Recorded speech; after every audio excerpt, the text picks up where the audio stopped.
Buen día, profesor. En esta oportunidad vamos a hablar sobre las 17 contradicciones y el fin del capitalismo, eh, de su autor David Harvey. Bueno, iniciamos hablando sobre que a finales de la primera década del presente siglo se produce en distintas partes del mundo la ocupación en espacios públicos que representan luchas en contra de las injusticias derivadas del sistema capitalista. Desde la Plaza de Tahrir en el Cairo, pasando por la Puerta del Sol en Madrid, Plaza Sintagma en Atenas, frente a la Catedral San Pablo en Londres y hasta el Wall Street, son manifestaciones que buscan la construcción de alternativas a las condiciones generadas por el sistema dominante. Siguiendo con las luchas y demandas sociales, vemos cómo Occupy Wall Street y el 15M expresan una serie de luchas en distintos sectores y en demandas sociales, claramente. Entre ellas se destacan los temas de salud, educación y vivienda. Bueno, en estos últimos son fuertes las críticas dirigidas al sector financiero y también a la medida de Estado de Nación, quienes son los que han brindado apoyo total al sector privado.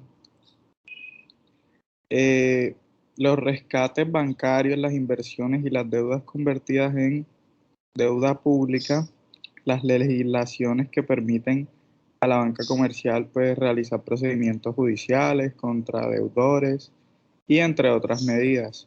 Bueno, estas han sido cuestionadas por organizaciones como Occupy Our Homes o la plataforma afectados por las hipotecas en diversas ciudades de Estados Unidos y España respectivamente. Hablando un poco de España, pues estos movimientos han luchado contra los desahucios que se han venido produciendo a partir de la crisis del sector inmobiliario del 2008 en Estados Unidos y tiempo después en España y diversas partes del mundo. El sector inmobiliario en el proceso de producción de vivienda busca obtener los mayores beneficios posibles, no solo cubriendo los costos de producción y una tasa de ganancia, sino además esperando el momento propicio para obtener mayores beneficios mediante la especulación. La diferencia entre los precios de la vivienda y los ingresos, estos últimos afectados por el crecimiento del desempleo, se traduce en una sobreproducción de vivienda, lo que ha producido una gran cantidad de casas deshabitadas. Se estima que en España hay cerca de 5 millones de casas vacías. Esta diferencia en el precio de vivienda y el ingreso de los trabajadores se ha intentado mediar a través de la circulación de dinero ficticio, es decir, de la implementación del sistema de crédito a alto riesgo, que es el subprime, que es la situación que contribuyó a generar la crisis inmobiliaria a finales de la primera década del presente siglo. Bueno, una de las 17 contradicciones del sistema capitalista, pasando ya a las crisis de sobreacumulación, pues esta se deriva de la contradicción que se produce entre el valor de cambio y el valor de uso, en donde el sistema de crédito es una medida temporal. Esta es una de las 17 contradicciones, pues, como tal del sistema capitalista que Harvey nos destaca, que, bueno, son unas contradicciones y son parte del mismo sistema y la forma de salir de esta crisis contiene en sí misma las raíces de las siguientes crisis.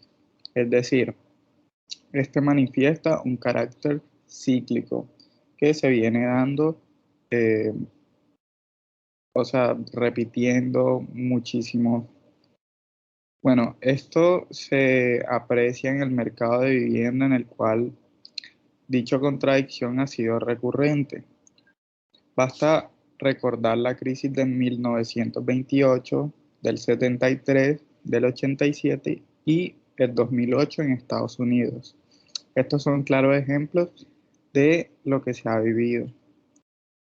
Bueno, en su libro El enigma del capital y la crisis del capitalismo, David Harvey analiza las razones de la proclividad del capitalismo a la crisis y su papel en la reproducción del sistema capitalista. Como antecedente, hace mención del riesgo sistémico, el cual alude a las contradicciones fundamentales de la acumulación capitalista. Bueno, estas contradicciones son las que se disponen a explicar en la en la obra. Vamos a hablar un poco sobre las contradicciones del sistema capitalista. Según Hervey, él destaca tres. Bueno, pareciera que hay un cierto consenso sobre distintas contradicciones que existen en la acumulación del capital, conocido como el argumento, entre comillas, que se le adjudica a Marx, según el cual se establece que el capitalismo se ahogaría en su propia riqueza. Más allá de estar de acuerdo con esa concepción, el mismo Hervey menciona que no ha encontrado alguna cita al respecto a toda la obra de Marx. Explica las contradicciones del sistema capitalista, las cuales se dividen en tres categorías: las cambiantes, las contradicciones peligrosas y las contradicciones fundamentales. En esta parte vamos a hablar sobre las contradicciones cambiantes. Bueno, las siguientes contradicciones son las que Hervey las denomina así, las que, como su nombre indica, son inestables y se encuentran en cambio evolutivo permanente. En un menor nivel de abstracción, la historia se torna aquí más relevante, y de la misma manera en que no son aleatorias ni accidentales. No se encuentran predeterminadas, obviamente. Su evolución específica alcanza especificidad en las crisis y sus soluciones. Estas son la tecnología, el trabajo y disponibilidad humana, la división de trabajo, monopolio y competencia, la centralización y descentralización, los desarrollos geográficos desiguales y la producción de espacio, las disparidades de renta y riqueza, la reproducción social, la libertad y sometimiento. Pues Hervey acentúa que estas contradicciones proporcionan gran parte de la fuerza dinámica que subyace en la evolución histórica y geográfica del capital. Estas igualmente se cruzan e interactúan. Por ejemplo, las dinámicas del desarrollo geográfico desigual y la producción del espacio son impactadas por los cambios tecnológicos. Se crean diferenciaciones en la reproducción social y en el equilibrio entre la libertad y el sometimiento de los distintos espacios del desarrollo geográfico desigual. Actúan las dinámicas del monopolio y la centralización del poder frente a las de la descentralización y la competencia, e influyen sobre el dinamismo tecnológico y organizativo y la competencia, y el equilibrio entre la pobreza y la riqueza se ve modificado por la competencia interterritorial, las corrientes migratorias y las innovaciones competitivas respecto a las productividades del trabajo. Bueno, pasando ahora a las contradicciones pues, más peligrosas, bueno, en el sentido de que son potencialmente fatales para el capitalismo, pero no solo para su motor económico, que es el capital, sino también para la reproducción de la vida humana en condiciones razonables. Estas son, bueno, el crecimiento exponencial y acumulativo sin fin. Bueno, la relación del capital con la naturaleza, la rebelión de la naturaleza humana a la alienación universal. Bueno, para este autor, a diferencia de lo que plantean otras corrientes dentro del marxismo a partir de la lectura más teológica de Marx, bueno, el capital podría funcionar indefinidamente, es decir, el capitalismo no caería bajo el peso de sus propias contradicciones. Pero sin embargo, para continuar operando, el devenir inminente pues, de estas contradicciones peligrosas lo llevaría a provocar una extrema degradación del medio ambiente. Bueno, un empoderamiento de las masas, un aumento de la desigualdad exorbitante y la consecuente deshumanización pues, de la mayoría de la humanidad mediante el control autocrático y la vigilancia policial y militarizada claramente. De acuerdo con Hervey, esto pone a la humanidad frente a una intolerable negación de las capacidades y potenciales creativas del ser humano, frente a la cual la única política inteligente consiste en trascender al capital. Si bien Hervey no lo explica así, pues de una manera muy general podríamos nosotros señalar que estas tres contradicciones peligrosas se relacionan entre sí. Bueno, lo hacen como un impulso, pues su resistencia y la saturación que tienen, en el sentido de que el crecimiento exponencial obliga a la degradación del medio y de lo humano. Y bueno, el humano es el que debe ponerle fin a esto. Bueno, ello en el entendido de quien cada una de estas contradicciones dentro de sí mismo y no frente, obviamente, a los demás. El impulso consiste en la necesidad del crecimiento. Bueno, ahora seguimos con las contradicciones fundamentales. Estas son el valor de uso y el valor de cambio, el valor social del trabajo y su representación mediante el dinero, la propiedad privada y el Estado capitalista, la apropiación privada y la riqueza común, el capital y trabajo, la dualidad del capital entre cosa y proceso y la producción y realización. Se trata de características permanentes del capital en cualquier momento o lugar. Estas son fundamentales para el capital, ya que no podría existir ni funcionar sin ellas y se encuentran entrelazadas a tal nivel que son imposibles de modificar o abolir de manera independiente.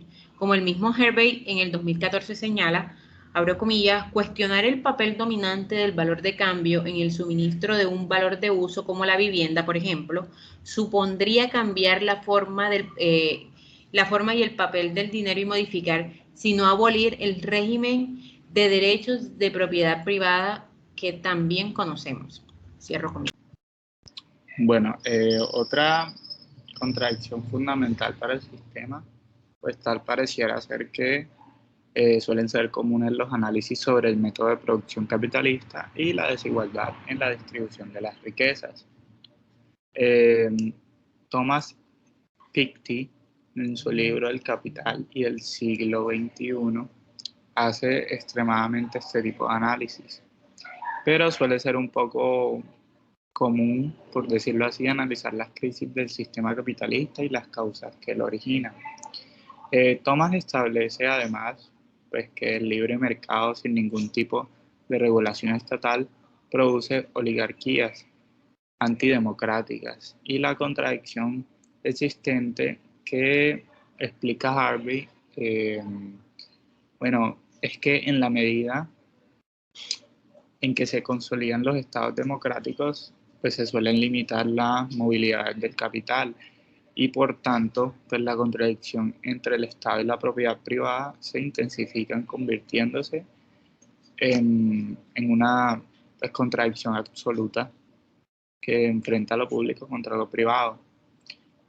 Bueno, al Estado contra el mercado también se podría decir que lo contradice. Bueno, esta sería la siguiente contradicción fundamental para el sistema. Harvey, la verdad es que se ha interesado, al contrario de Piketty, en analizar las contradicciones del sistema capitalista, no solo por la transformación de los espacios físicos que generan dichas contradicciones, sino también por los cambios espectaculares que se producen en los modos de pensamiento y de comprensión, en las instituciones y en las ideologías dominantes, lógicamente. Pero dejen claro la importancia de analizar las contradicciones, pues su intensificación produce crisis generales, algo peligroso para el capital, pues es ahí donde están las oportunidades para una lucha anticapitalista. Por ello, la relevancia de Occupy Wall Street y el 15M como manifestaciones que se generan a partir de fuertes contradicciones del capitalismo y de una crisis sistemática que establece un escenario de construcción de alternativas. Es un momento de John Holloway llamaría agrietar el capitalismo, entre comillas, como una oportunidad y obligación que ninguno de nosotros puede evitar. Ahora vamos a proceder a realizar las preguntas con sus respectivas respuestas. La primera es, si la economía de un país se basa en lo que puede exportar, ¿qué sistema capitalista debe adoptar los países con pocos recursos naturales o económicos? Bueno, la economía de los países sin recursos naturales adopta un sistema de producción en el cual se basa en la compra, producción del producto y venta de este de manera que tengan que depender de ciertas partes del mundo para así mantener su economía. Pero al igual que los países que tienen muchos recursos naturales, estos dependen de quién les compran sus recursos y cómo son manejados. De hecho, algunos productos son mejores fabricados por estos países compradores que en los mismos en que se cultivan.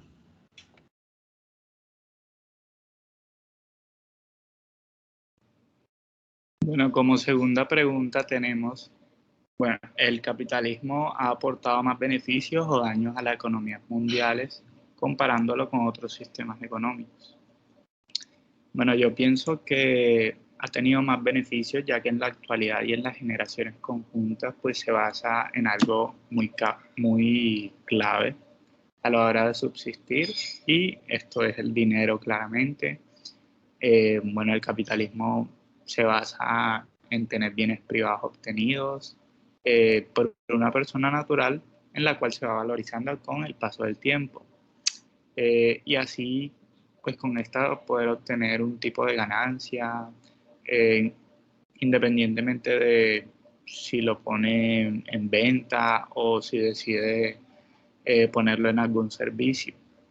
Bueno, esto es muy subjetivo en el ámbito en que se vean los beneficios y los daños, pues ya que obviamente hay que adaptarse a la sociedad que vivimos actualmente para así poder sacarle provecho.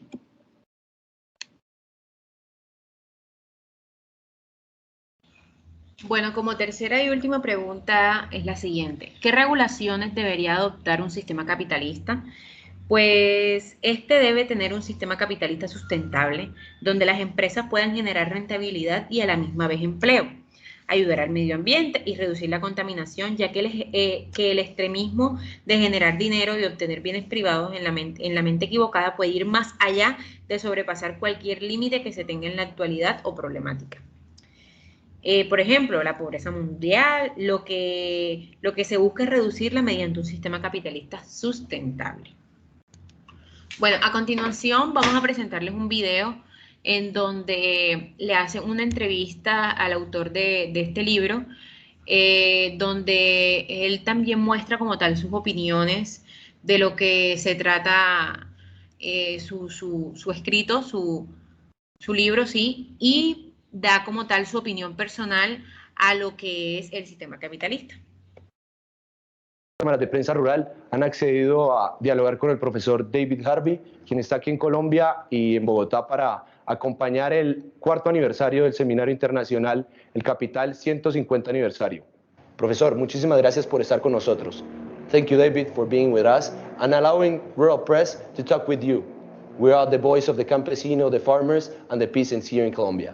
Okay. Well, for the first, I want to ask you about the financial crisis that has happened in the capitalism. Has the capitalism got out from this crisis? Well, there's a difference between capitalism and the capitalists. The capitalists have got out of the crisis very well. In fact, many of them have a lot more money now than they had when the crisis began. The problem is that the mass of the people are still in a crisis. So the official language says the crisis is over. The reality for people on the ground, and everybody on the ground knows this, is that conditions are rather bad and they're not getting better very fast. Well, but we know that in 2008, the United States government tried to with some policies and pushing the workers with some taxes, tried to get out from the crisis. Has this got an exit?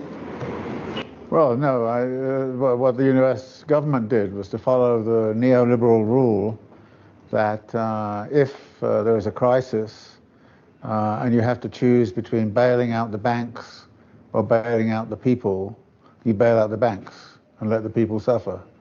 So, in effect, a lot of money was created to bail out the banks, and in the United States, some 6 or 7 million households lost their houses to foreclosure. Unemployment was very high. Taxes did not go down. This was an incredible kind of hit upon the economy, and of course, it had worldwide implications. Well, you talk about neoliberalism. I want to ask you, what is your assessment of the implementation of neoliberal policies over almost 40 years?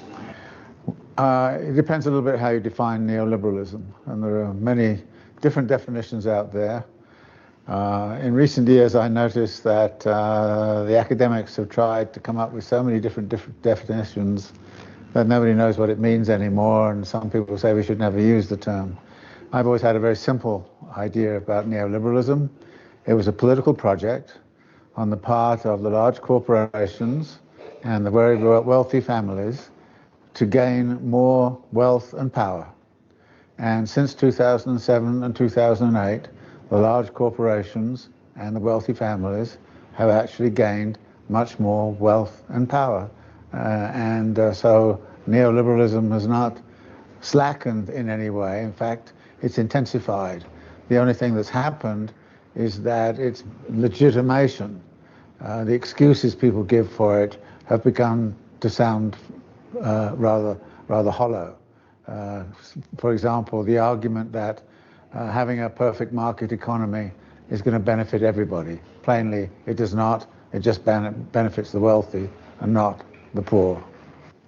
As you know, Latin America and other South regions are suffering because of the decrease of oil's price.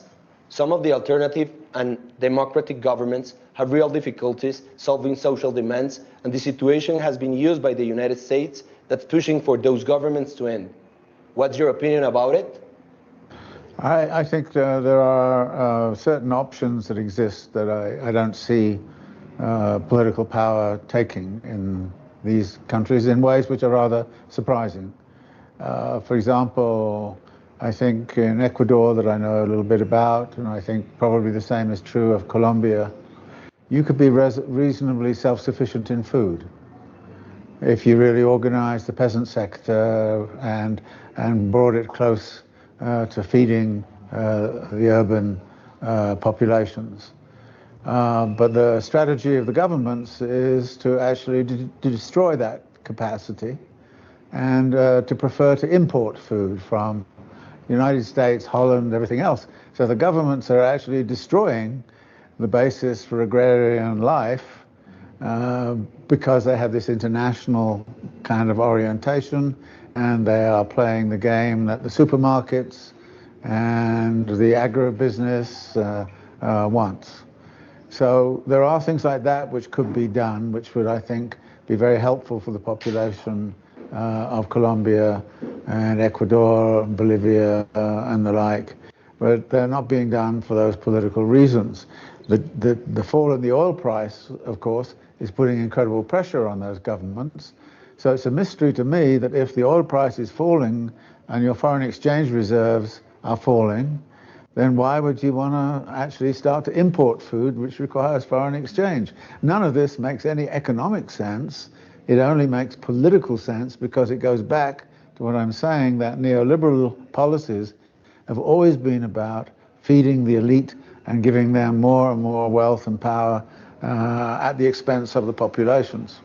Well, and the expense of nature, no? And of course. Because the next question I want to ask you is that, well, again, talking about oil and mining and non-renewable energy, well, as you know, the actual president now in the United States denies of the climate change. Yeah. What do you think about people like Trump? Well, it's even worse than that. He not only denies climate change, but he has gone out of his way even to subsidize now fossil fuels against renewable energy. I mean, this is really insane.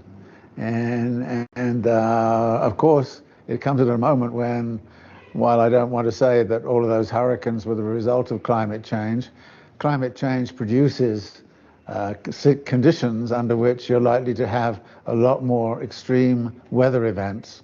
And we've had some very extreme weather events affecting us. So this is, again, part of the insanity of contemporary political economic life. And what do you think about also, well, as is something that you write about it, no? That it's like planning where the industry has to be, where the production has to be. So how can these things affect human and also nature, no? I think, again, there are a couple of things there that in a situation fragility in relationship to being competitive in the world economy. Every country, I think, has to try to come up with ways of fostering domestic industries as well as domestic agriculture. And I'm not arguing for complete autonomy or anything like that, but I'm saying that there are many opportunities to actually, with very simple policies, sometimes to begin to create industrial systems and agricultural systems which give you full employment, which give you more internal demand, and that internal demand tends then to make a market for other industries so that you can get some sort of growth that is not simply an offshoot of the global economy, but a growth which is internal and has an internal dynamic, which will, in the end, help, I think, save on foreign exchange and deal with the problem that is associated with the collapse of the oil prices, which is the much greater indebtedness of governments to foreign investment. For example, Ecuador is heavily indebted to China, and of course the Chinese are taking advantage of this to cut deals which allow the mining companies from China to come in and to pretty much be given free rein, and that has incredible environmental effects as well as very negative impacts on indigenous populations. What's your analysis about the peace agreement between the FARC and the Colombian government? I think from everything I know about the country that the end of the violence was a very positive thing. The difficulty is going to be, have you really got rid of the violence? Because it seems to me, as far as I hear, the paramilitary organizations are still in existence. They are still doing some of the things, the assassinations and things of that sort. Yeah, and I think that the big problem, as people tell me, is the degree of implementation of the agreement. And it seems to me, and again, this is what I hear, a lot of people here think that the government is not living up to its promises and is not following the fine print even. And so there's a bit of a struggle going on over what is going to happen. But I don't think, I would not think it would be a good idea to resume armed struggle or to try to go back into that kind of politics, because I think that it obviously hurt a lot of people and has not worked. So some other way has to be found for the Colombia masses to gain political power and influence. Yes. With the increasing of nationalism over the world, especially in Europe and the United States, are the thesis of Marx and the struggle for socialism still valid? Oh, I think the general emancipatory project that Marx had in mind, and which at least some Marxists have followed, is very much alive and very much needed. In part because if you look at the craziness of capital right now, which is spiraling out of control in global indebtedness and global assault upon environmental conditions, that cannot possibly go on. In other words, some alternative is going to have to be found. No matter whether you're on the right or the left or anywhere else, we cannot continue compound growth for the next 50 years. That's plainly impossible. So the big question is, are we going to have a right-wing authoritarian despotic answer to the problem, or are we going to have an emancipatory left-wing answer to the problem? In an interview you gave to the BBC, it's about change. Yes.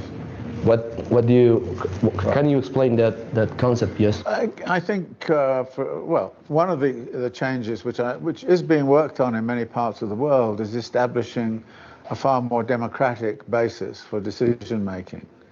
I mean, in the United States, we have something called a democracy, but it's a democracy of money power. It's not a democracy of popular will. And I think that sort of condition has to be changed.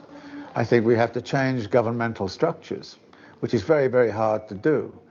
I think that probably you can't do it by a revolutionary means of overthrowing an existing government. What you have to do is to start to build parallel organizations to the government that start to take over some of the governmental functions.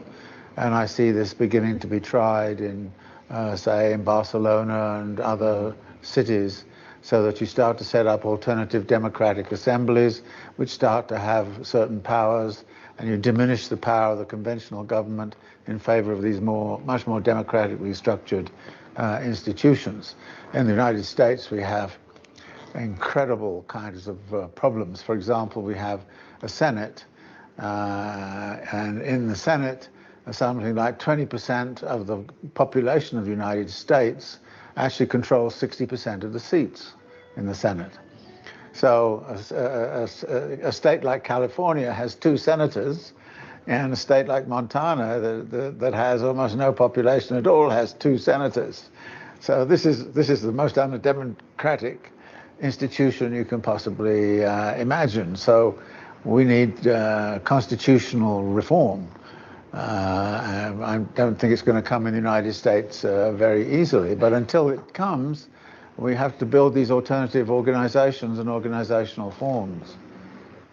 Okay, and about that, what do you think about the classic communist parties and about, the social movements, no?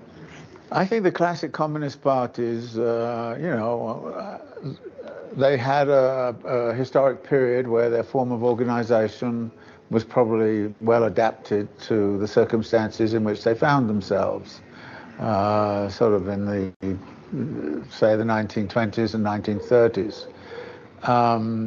But I think that that form of organization is no longer reasonable. I think that that form of organization is not something which is in tune with what most people are looking for in terms of democracy.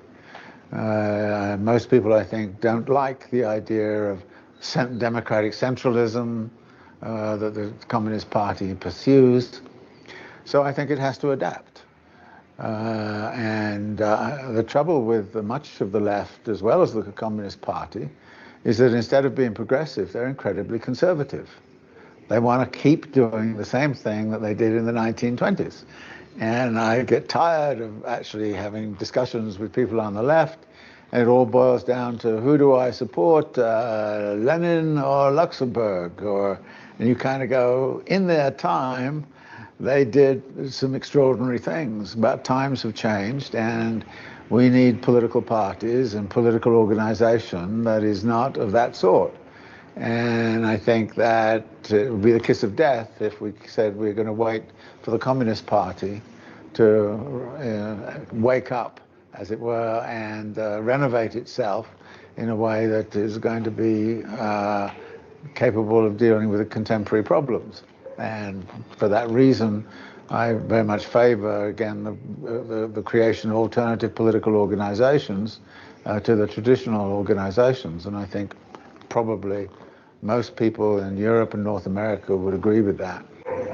Yes, they're trying to do change, you know? Yeah, I mean, if you look at the new parties that have emerged in, say, Spain, Podemos, or you look at Syriza in Greece, although there are lots of problems with what they've done, new political party and configurations are beginning to emerge. I wanted to ask you, what's going to be the future? What do you think is going to be the future for this region, in Colombia? Well, if I knew that, I would become a very rich person. So I think the future will be whatever. Well, I think the future is going to be whatever you make it. Okay, and you've got to go out there and make it, and then I hope it will be a good future that you'll make for yourselves and for everybody else, because Colombia's been through, I think, a very, very difficult period for almost more than a generation, and I think that getting into a different place would be a wonderful experience for most Colombians, to experience a different kind of world. Well, David Harvey, thank you for allowing us to talk with you, and to the campesino, to the little farmers, to the peasants here in Colombia, to letting them hear your words and hope for change here in Colombia. Thank you. Thank you. Bueno, profesor, esto fue todo. Muchas gracias.